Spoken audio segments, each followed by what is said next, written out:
आपलं जेवणाचं ताट कसं असायला पाहिजे.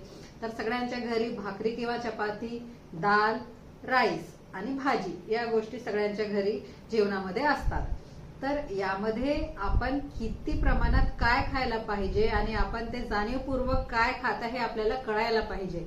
म्हणजे जेव्हा आपण ताटामध्ये जर आपण 2 चपाती किंवा 1 मोठी भाकरी घेतली आहे आणि अर्धा वाटी फक्त भाजी, अर्धा वाटी वरण घेतलं आहे आणि आपलं जेवण संपलं, तर हे याच्यामध्ये कार्बोहायड्रेट, कर्बोदके जास्त झाले आणि विटॅमिन आणि प्रोटीन तर कमी झालेलं आहे. आणि हे इंडियामध्ये, महाराष्ट्रामध्ये, सगळीकडे भारतात हे असंच आहे की जास्तीत जास्त लोक, म्हणजे पूर्वीच्या जनरेशनचे तर आहेच, आता पण मॅक्झिमम लोकांचं असं जेवण आहे. पण याच्यामध्ये थोडं मॉडिफिकेशन करावं लागेल की जर समजा 2-3 चपात्याच्या ऐवजी तुम्ही 1 किंवा 1.5 चपाती घेतलेली आहे आणि त्याच्याऐवजी अर्धा वाटी वरण ऐवजी 1 किंवा 1.5 वाटी वरण घेतलं तर प्रोटीन साहजिकच वाढेल.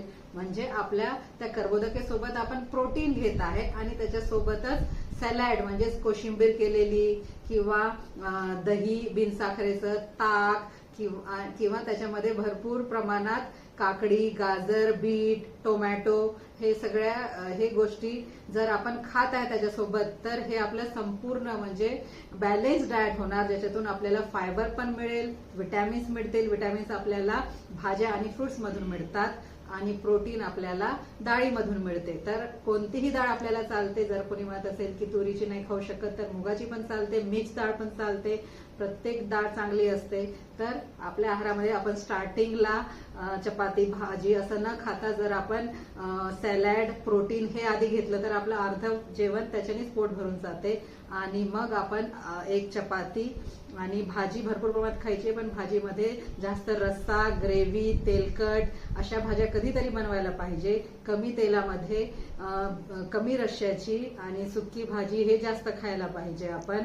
तर कारण ग्रेव्हीमध्ये तेल असते आणि ग्रेव्ही चुरून जर आपण भाकरीसोबत खात आहे तर अर्थातच आपल्या पोटात तेल आणि कार्बोहायड्रेट जास्त जात आहे.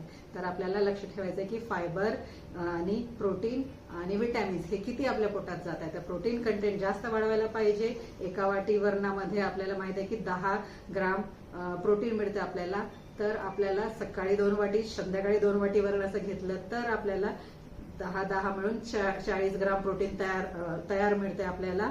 तर आपल्याला आपल्या वजनानुसार 1 ते 1.5 किलो प्रोटीन पाहिजे. म्हणूनच दिवसाचं आपल्याला 60, 70, 80 पर्यंत प्रोटीन पाहिजे एका 60 किलो वजनाला. त्यामुळे आपण प्रोटीन जास्त वाढवायचं आहे. इकडे चपाती किंवा राईस थोडं कमी केलं तरी चालते. मग राईस सोबत एवढीशी डाळ खाण्याऐवजी आपण राईस सोबत डाळ जास्त घेतली पाहिजे, राईस कमी घेतलं पाहिजे. आणि कोशिंबीर